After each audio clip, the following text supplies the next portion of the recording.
En la cena del Día del Padre, frente a 25 miembros de la familia, mi padre se puso de pie con un certificado enmarcado y anunció que iba a adoptar legalmente a su hijastra. Finalmente tengo la hija que siempre merecí. Mi madrastra lloró lágrimas de felicidad. Mi media hermana lo abrazó. Nadie me miró. 2 horas antes, yo ya había firmado algo que cambiaría a esta familia para siempre. Mi nombre es Francis Frel y tengo 32 años. Hace 2 horas, me senté en la oficina de un abogado en Calvel Street y firmé mi nombre en 3 documentos que le costarán a mi padre todo lo que construyó. Todavía no lo sabe. Ahora mismo está dentro de esa casa, la colonial blanca en Maple Lane con las persianas negras y el porche que repintaba cada primavera, arreglándose la corbata frente al espejo del pasillo y ensayando un discurso que escribió en un bloc de notas amarillo. 25 miembros de nuestra familia extendida están sentados en una mesa larga puesta con la buena vajilla y las velas que Diane eligió de un catálogo. Mi padre tiene un anuncio esta noche. Hay un certificado enmarcado esperando en un caballete de madera. Habrá lágrimas de felicidad y aplausos y un fotógrafo contratado para capturar el momento. Ya sé lo que va a decir. Lo sé porque lo encontré en su escritorio hace 4 días. Y lo que escribió en ese bloc amarillo, específicamente la frase sobre la hija que siempre mereció, es la razón por la que conduje a la oficina de Martin Kopp esta tarde y puse mi nombre en documentos que cambiarán a esta familia de maneras para las que ninguno de ellos está preparado. Pero aquí está lo que ninguno de ellos sabe. El discurso no es la peor parte. Lo que viene después del discurso, lo que llegará en un sobre blanco dentro de 9 días, es algo que mi padre no puede deshacer, y tendrá 90 días para descubrir cómo sobrevivir.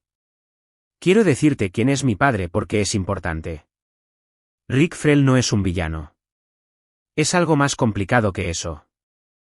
Por eso esta historia tardó 14 años en llegar a una conclusión. Empezó como obrero a los 19 años, vertiendo hormigón bajo el calor del verano por $8 por hora. A los 31, había tomado el control de Frel & Sons Construcción de su padre, Harold. Y cuando fui lo suficientemente mayor para entender lo que significaba la compañía, era el contratista residencial más grande del condado de Riewood. 40 obras, 60 empleados, camiones con el nombre de la compañía estarcido en las puertas. Rick Frel construía cosas con sus manos. Entendía la carga y la estructura y la lógica de cómo el peso se desplaza a través de un marco. Era, en el lenguaje que él me dio, un hombre que sabía lo que sostenía todo.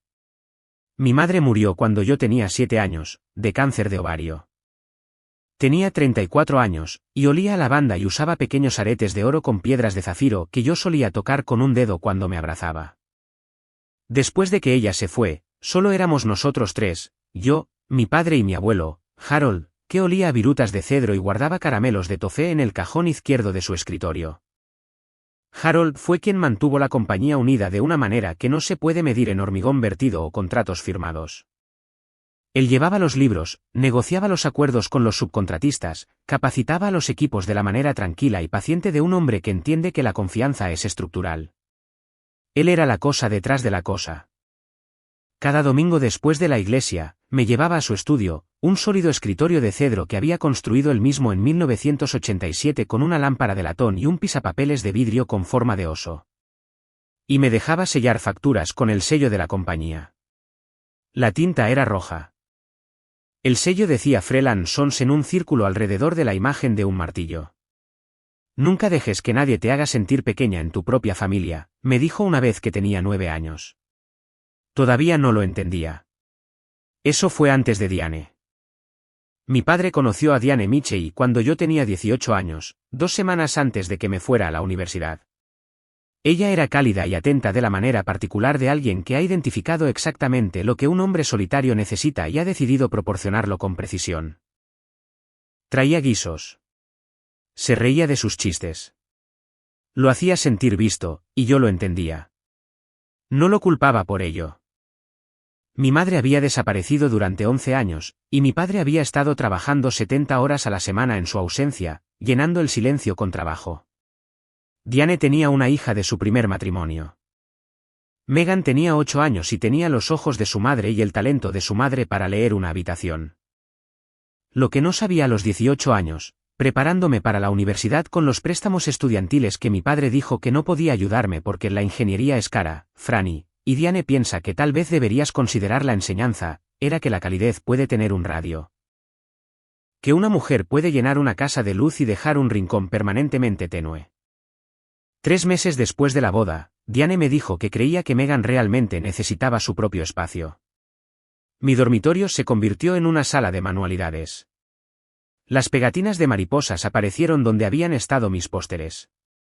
Para Navidad, la fotografía familiar en la chimenea había sido cambiada por una nueva. La vieja fotografía, mis padres el día de su boda, la que mi padre había mantenido allí durante 11 años de dolor, fue reemplazada por un retrato de feria del condado. Rick, Diane, Megan y yo. Yo estaba de pie en el extremo derecho, medio paso detrás de todos los demás. La siguiente Navidad, el retrato era diferente de nuevo. Iluminación profesional, suéteres azules a juego. Rick, Diane y Megan. Yo estaba en la universidad cuando lo tomaron. Nadie me lo dijo. Quería ser ingeniera estructural. Lo había querido desde la mañana en que mi padre me llevó a una obra de construcción en la Ruta 9 en su camioneta. Un sábado, lo suficientemente temprano como para que el rocío aún estuviera en la hierba, y me levantó sobre una pila de madera contrachapada y señaló una viga de acero que cruzaba el techo de una casa a medio terminar. ¿Ves esa viga, Franny? Eso es lo que lo sostiene todo. Sin ella, todo se cae. Eso es lo que vas a ser algún día. Solicité todas las becas que pude encontrar. Trabajé por las noches en un centro de copias. Me gradué con un título en Ingeniería Estructural del Estado con $37,000 en préstamos estudiantiles y nada de mi padre. Él vino a la graduación. Se sentó en la quinta fila con Diane y Megan, quienes jugaron un juego en el teléfono de Diane durante toda la ceremonia. Después de que terminó, me abrazó y dijo, «Estoy orgulloso de ti, Franny. Sabía que lo lograrías». Se fueron antes de la recepción porque Diane tenía reservas para la cena. Las llamadas telefónicas se hicieron más cortas después de eso. Yo llamaba los domingos por la tarde y él hablaba durante 6 o 7 minutos antes de que Diane le recordara un programa que estaban viendo. Cada semestre, las llamadas se acortaban. Cada día festivo, las excusas se alargaban. «Oh, Franny, pensamos que te quedarías en la escuela este día de Acción de Gracias. Megan tiene un recital en Nochebuena, así que cenaremos temprano este año». ¿No te lo dije? Siempre olvidaba decírmelo. O alguien se aseguraba de que lo olvidara. Harold murió un martes de marzo cuando yo tenía 24 años. Un ataque al corazón en el escritorio de cedro de su estudio. Sus gafas de lectura aún puestas, una taza de café a medio terminar enfriándose junto a la lámpara de latón. 200 personas asistieron al funeral en la primera iglesia bautista en Elm Street. Harold era el tipo de hombre que recordaba los nombres de tus hijos y preguntaba por tu perro. Todo el pueblo se presentó. Diane se quejó de la disposición de los asientos. La familia inmediata debería estar en el primer banco, dijo. Se refería a ella y a Megan.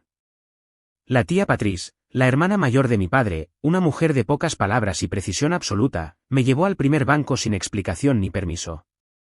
Después del servicio, el abogado de Harold me llevó aparte.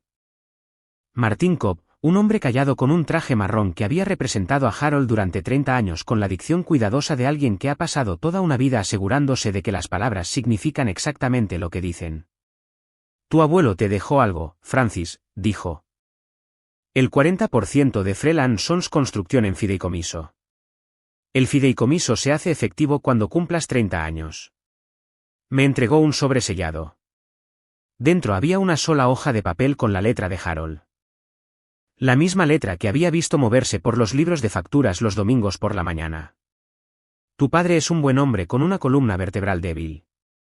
Este 40% es tu asiento en la mesa.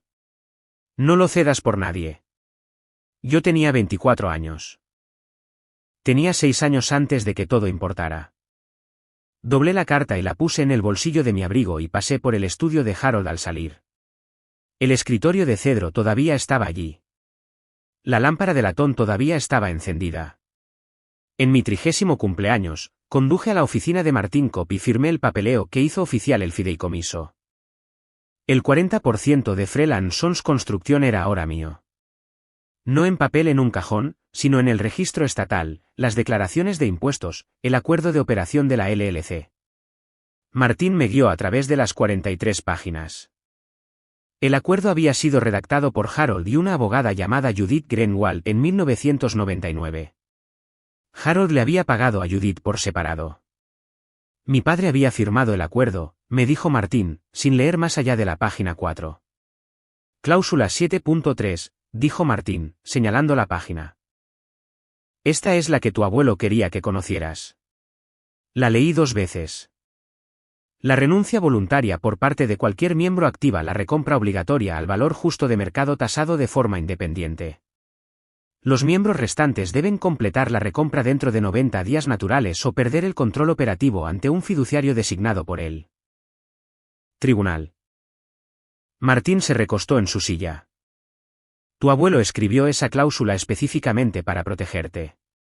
Si alguna vez eligieras dejar la compañía, tendrían que pagarte un valor justo. No pueden simplemente absorber tus acciones. Y si no pueden pagar, la LLC se reestructura bajo supervisión judicial. Tu padre perdería el control diario. Me quedé sentada con eso durante mucho tiempo. El tráfico zumbaba en Caldwell Street debajo de la ventana. Espero no necesitar esto nunca, dije. Martín asintió. Harold esperaba lo mismo. Guardé el acuerdo en una caja ignífuga en mi armario y volví a diseñar puentes, estacionamientos y alas de hospital. Pagué mis préstamos estudiantiles. Compré un pequeño condominio a 45 minutos de Riewood. Lo intenté. Quiero que eso conste. Le envié un correo electrónico a mi padre la semana que cumplí 30 años. Papá, me gustaría discutir mi papel en la compañía. ¿Podemos fijar una hora para hablar? Respondió 4 días después. Claro, Franny. Hablemos pronto. Pronto nunca llegó. Llamé 3 veces. Canceló el primer almuerzo, olvidó el segundo. La tercera vez, llegó 20 minutos tarde, comió medio sándwich y se fue cuando Diane le envió un mensaje de texto diciendo que Megan necesitaba que la llevaran. 14 minutos. Esa fue nuestra conversación más larga en 2 años. Envié una carta formal, no legal, solo clara. Esbocé mi posición. Pedí reuniones trimestrales, inclusión en revisiones financieras, un reconocimiento básico de que yo poseía el 40% de la compañía que financiaba su hipoteca y mantenía las luces encendidas en 27 obras. La envié por correo electrónico y correo certificado. Mi padre reenvió el correo electrónico a Diane. Lo sé porque Diane me llamó al día siguiente. Francis, ¿por qué estás creando drama? ¿No ves que tu padre es feliz? Si quieres ser parte de la familia, simplemente preséntate y sé agradable. Estoy tratando de aparecer, Diane. Nadie abre la puerta. Ella colgó. 14 correos electrónicos, 3 mensajes de voz, 2 cartas certificadas, 0 respuestas, 0 reuniones, 0 reconocimiento de que yo poseía el 40% de una compañía que llevaba el nombre de mi familia. El mensaje de texto llegó un miércoles directamente de mi padre, lo cual era inusual. Normalmente se comunicaba a través de Diane. Cena del Día del Padre, domingo 15, 6 de la tarde. Estén allí, toda la familia. Papá. Lo leí 3 veces. Mi padre no me había invitado personalmente a nada en más de un año. Llamé a la tía Patrice. Está planeando algo, dijo. Diane ha estado organizando durante semanas. Nuevo mantel, velas, la buena platería. Incluso contrató a un fotógrafo. Un fotógrafo para una cena del Día del Padre. No sé lo que están planeando, dijo Patrice. Pero no es solo una cena. Colgué y miré la caja ignífuga en mi armario. Tenía una sensación, no una prueba, no una certeza, solo una sensación lenta y pesada en mi pecho. Como el momento antes de una prueba de carga cuando sabes que el peso es demasiado, pero la grieta aún no ha aparecido. Llamé a Martin Cobb. Martín, si alguna vez decido ejercer la cláusula 7.3, ¿qué tan rápido puedes tener el papeleo listo? Una pausa. Para el jueves de esta semana. Hoy era miércoles. La cena era domingo. Redáctalo, dije. No estoy diciendo que lo firmaré. Solo quiero que esté listo. Llegó el jueves. No firmé. El viernes, conduje a casa de mi padre para ayudar a preparar la cena. La tía Patrice me había pedido que fuera, y fui porque Patrice era la única persona en esa familia que todavía me miraba como si fuera una persona completa. En el comedor, encontré la mesa ya puesta con 25 tarjetas con nombres. Busqué la mía. Estaba en el extremo más alejado entre un primo con el que no había hablado en 3 años y una silla vacía. El asiento de mi padre estaba en la cabecera. La tarjeta de Megan estaba a su derecha. La de Diane a su izquierda. Cargué las sillas plegables del garaje. Colgué el cartel. Luego pasé por la encimera de la cocina y lo vi. Un nuevo marco de fotos, con bordes dorados, ornamentado, del tipo que usas para algo que quieres que la gente note. Estaba vacío, pero una pequeña tarjeta blanca dentro decía, certificado de adopción, Estado de Carolina del Norte. Al lado, a través de la puerta de la cocina, pude escuchar la voz de Megan, lo sé. Estoy tan emocionada. Va a ser oficial. Puse la última silla plegable contra la pared. Recogí mis llaves. Conduje a casa sin encender la radio. El sábado por la mañana, me senté en la mesa de la cocina de la tía Patrice con café y rollos de canela, y ella me deslizó una fotografía. Un nuevo retrato familiar, Rick, Diane y Megan en un estudio profesional, atuendos a juego, iluminación perfecta. La misma foto ahora colgada en la sala de estar de mi padre. ¿Cuándo se tomó esto? Marzo, dijo Patrice. Creo que Diane lo publicó en Facebook. 3 personas, una unidad familiar completa. Sin huecos, sin espacio vacío donde debería haber estado una cuarta persona. Le pregunté a tu padre al respecto, dijo Patrice, revolviendo su café. Dijo que preferías no salir en las fotos. Nunca dije eso. Sé que no lo hiciste. Nos quedamos en silencio. El reloj sobre la estufa hacía tic-tac. Afuera, una cortadora de césped zumbaba. Cariño, dijo Patrice, y puso su mano sobre la mía. ¿Qué vas a hacer? Voy a ir a la cena, dije, y voy a ver qué pasa. Ella no soltó mi mano durante mucho tiempo. 2 semanas antes del Día del Padre, el primo Nathan organizó una barbacoa en Sycamore Court. Hamburguesas, herraduras, niños corriendo bajo un rociador. Llegué tarde y caminé por la puerta abierta hacia el patio trasero. Megan estaba de pie cerca de la parrilla con 3 de nuestros primos, sosteniendo una lata de refresco y hablando rápido como lo hacía cuando estaba emocionada. Estaba a 3 metros de distancia, lo suficientemente cerca como para escuchar cada palabra. Va a ser oficial, dijo Megan. Papá me va a adoptar legalmente. La prima Claire dijo algo que no pude captar. Megan se encogió de hombros. Quiero decir, Francis, ella nunca fue realmente parte de esta familia de todos modos. Apenas viene. Ni siquiera trabaja para el negocio. Dejé de caminar. Megan levantó la vista, me vio. No se inmutó. Me sostuvo la mirada durante 2 segundos completos. Luego se encogió de hombros de nuevo. Quiero decir, es verdad, sin embargo. El primo Nathan tosió. Claire miró al suelo. Nadie habló. Puse mi plato de papel en el borde de la mesa de picnic. Todavía no había puesto nada en él. Volví a mi coche. Megan no me llamó. Nadie lo hizo durante unos 30 segundos. Luego escuché a Nathan decir en voz baja, Megan, eso estuvo fuera de lugar. Y Megan dijo, ¿qué? Ella sabe que es verdad. Me senté en mi coche con las manos en el volante, el motor apagado. Ella nunca fue realmente parte de esta familia de todos modos. Conduje a casa. Llamé a Martín. ¿A qué hora puedo ir el viernes? El martes siguiente, fui a la oficina de mi padre en el complejo Freeland Sons en Industrial Drive para dejar el papeleo trimestral, documentos fiscales que requerían su firma como operador mayoritario. Había estado haciendo esto 2 veces al año desde que Harold murió. Era la única razón por la que alguna vez iba a la oficina. La recepción estaba vacía. Caminé por el pasillo hasta la oficina de mi padre. La puerta estaba abierta. En su escritorio, junto a una taza de café y una pila de facturas, estaba el certificado enmarcado, marco dorado, elegante caligrafía en papel crema, certificado de adopción, Estado de Carolina del Norte, Megan Elizabeth Mitchell, y junto al certificado, un bloc de notas amarillo. La letra de mi padre, el discurso. No debería haberlo leído. Lo hice de todos modos. La familia lo es todo para mí.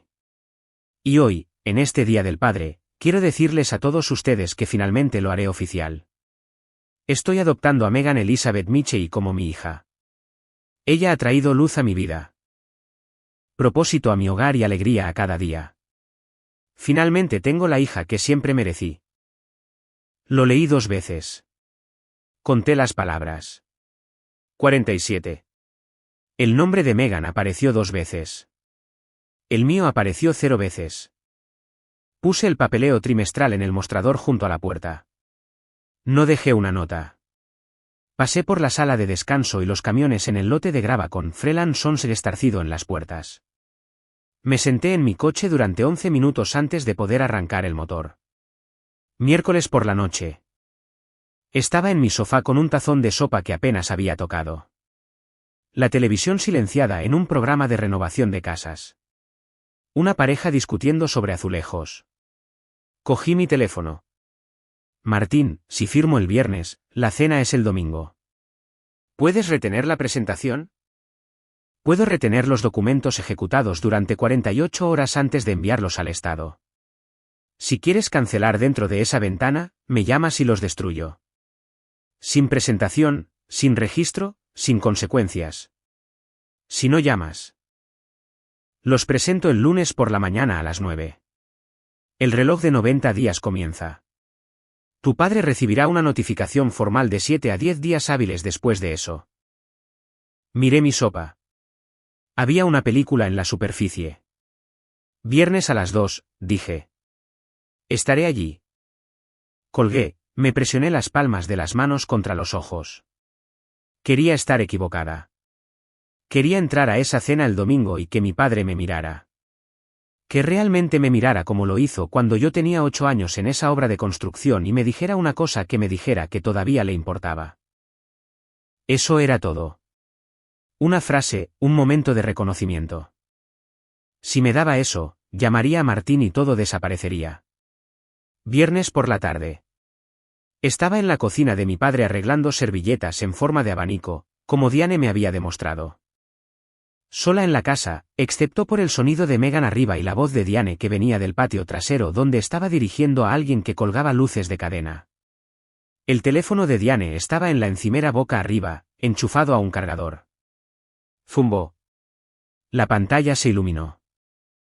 No intentaba mirar, pero vi la notificación, un chat de grupo, el nombre en la parte superior, Familia Frell. 3 participantes, Rick, Diane, Megan. Yo no estaba en el grupo. El mensaje de Diane enviado 40 minutos antes, después del domingo, reclasificamos sus acciones como inactivas. Habla con el contador el lunes. La respuesta de mi padre, ni siquiera se dará cuenta. Nunca viene a las reuniones. Megan, debajo de eso, ¿podemos cambiar las cerraduras de la oficina también? Jajaja. Me quedé muy quieta. El grifo de la cocina goteaba. Afuera, uno de los amigos de Megan se rió de algo brillante y descuidado. Cogí el teléfono de Diane. Tomé 3 capturas de pantalla. Me las envié a mi propio número. Borré los mensajes enviados del registro de Diane. Puse el teléfono exactamente donde había estado. Luego caminé por el pasillo hasta el estudio de Harold. El escritorio de cedro todavía estaba allí. La lámpara de latón todavía estaba encendida. Mi padre usaba la habitación ahora. Facturas apiladas en una esquina. Un cargador de portátil serpenteaba por la superficie. Pero el escritorio en sí era de Harold. Lo había construido a mano en 1987, el año en que nació mi padre. Puse mi mano sobre él. La madera estaba tibia por el sol de la tarde a través de la ventana. 6 años de confianza, 14 años de paciencia, y planeaban borrarme del libro mayor la misma semana que me borraron de la familia. Quité la mano del escritorio. Conduje a la oficina de Martín. Firmé los papeles. La notaria era una mujer llamada Patricia. Pelo gris corto, gafas de lectura en una cadena, sin charlas triviales. Me senté en la oficina de Martín a las 2:14 de un viernes por la tarde y firmé mi nombre en 3 documentos. La renuncia a mi participación del 40% en Freeland Sons Construction LLC. La solicitud de tasación independiente. La notificación formal a los miembros restantes. Martín me vio firmar cada uno. No me apresuró. No me preguntó si estaba segura. Una vez que los presente el lunes, dijo, el tasador independiente evaluará el valor justo de mercado. Basado en las cifras de ingresos recientes, tu 40% vale aproximadamente $320.000. $320.000. Eso era lo que valían 14 años de silencio cuando alguien finalmente se molestó en leer el acuerdo operativo. Todavía tienes la ventana de 48 horas, dijo Martín. Llámame en cualquier momento antes del domingo a las 2:14 y lo destruyo todo. Conduje a casa. Abrí la caja ignífuga en mi armario y encontré la copia original del acuerdo de Harold, 43 páginas, amarillentas por la edad. Su letra en los márgenes. Fui a la cláusula 7.3. La había subrayado con tinta azul. En el margen junto a la cláusula, había escrito, RF firmó sin leer. Guarda esta copia a salvo. RF, Rick Frell, mi padre. Al final de la carpeta, detrás de los documentos del fideicomiso, estaba la carta que Harold me había dejado. La que había leído en mi abrigo en el funeral y doblado y llevado a casa y leído de nuevo en la oscuridad de mi apartamento a los 24 años cuando aún no podía imaginar necesitarla. La mesa siempre tiene un asiento para ti, cariño. Cerré la carpeta. El domingo por la mañana, me desperté a las 6:37 con una luz azul pálida. Me quedé allí y pensé en llamar a Martín. Pensé en destruir todo. Conducir a Maple Lane con una botella de vino y una tarjeta que decía, Feliz Día del Padre, papá, con mi propia letra. Todavía podía hacer eso. La ventana estaba abierta. Me levanté, me duché, me quedé delante de mi armario durante 11 minutos y elegí un vestido azul marino, sencillo, con cinturón. El color favorito de Harold era el azul marino. Usaba una corbata azul marino para ir a la iglesia todos los domingos sin excepción. Me puse los aretes de mi madre, los pequeños aros de oro con las piedras de zafiro. Habían estado en una caja de terciopelo en su cómoda cuando murió. Patrice los había guardado para mí. Llamé a Patrice. Estaré allí. Puse el teléfono en mi bolso. El número de Martín estaba en mis llamadas recientes. No lo marqué. Entré en el camino de entrada a las 5:52. Los coches estaban aparcados a ambos lados de Maple Lane. La casa estaba iluminada. Por la ventana delantera, pude ver gente moviéndose, platos pasándose, Diane ajustando algo en la mesa. El cartel sobre la chimenea decía, Feliz Día del Padre, en letras doradas. Globos flotaban de la barandilla del porche. Me senté en el coche durante 2 minutos, me miré la cara en el espejo, me alisé la parte delantera del vestido, toqué los aretes de mi madre. Luego salí y caminé hacia la puerta. Dentro hacía calor y había mucho ruido. 25 personas en una casa construida para 12. Primos que veía una vez al año. Tías que decían que me veía delgada. La madre de Diane, que siempre me llamaba la otra de Rick. Diane me saludó en la puerta de la cocina con un beso de aire y una sonrisa que no le llegaba a los ojos. Oh, Francis, viniste. ¡Qué bien! Francis llega a la cena del Día del Padre y se sienta en el extremo de la mesa junto a un primo con el que rara vez habla y una silla vacía. La tía Patrice se sienta a su lado y le toma la mano en silencio. A las 7:15, Diane atenúa las luces y prepara el escenario para el anuncio de Rick. Rick da un discurso de 4 minutos, nombrando a Meghan 11 veces y a Francis 0 veces. Luego levanta el certificado de adopción enmarcado en oro y anuncia que está adoptando legalmente a Meghan como su hija, declarando que finalmente tiene la hija que siempre mereció. La sala estalla en celebración. Un fotógrafo contratado lo captura todo. Francis se sienta inmóvil e invisible, Ni siquiera una nota a pie de página en la historia que su padre está contando. Patrice agarra el brazo de Francis. Francis le dice que está bien, aunque no lo está. Durante 45 minutos, la sala celebra alrededor de Rick y Meghan. La prima Claire pregunta por Francis, quien le da las gracias sin dar más detalles. Diane se acerca durante el postre para decirle a Francis que esto no es sobre ella, le da una palmada en el brazo y se va. Francis come mecánicamente y no dice nada. Se escapa al estudio de Harold durante el postre. El escritorio de cedro está inalterado. Abre el cajón, encuentra la copia original del acuerdo operativo de Harold, se dirige a la cláusula 7.3, la lee una vez más y susurra a la habitación vacía que lo intentó. Vuelve a colocar la carpeta y regresa a la mesa. Ayuda a recoger los platos. Su madre le enseñó a limpiar después de una comida, incluso si nadie se da cuenta. Desde la puerta de la cocina, observa a Diane sostener el clavo mientras Rick martilla el certificado de adopción en la chimenea en el lugar exacto donde solía colgar la foto de graduación de Francis. Le dice a Patrice que se va. Patrice la abraza y le pregunta qué va a hacer.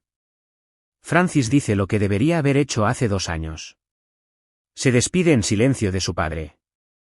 Él saluda, le dice que conduzca con cuidado y vuelve al teléfono de Meghan sin levantarse. Francis sale a la noche fresca, se sienta en su coche y no llama a Martín para cancelar la presentación. El lunes a las 9:03 de la mañana, Francis llama a Martín desde su escritorio y le dice que presente los documentos. Luego regresa a los planos de un ala de hospital en Greensboro.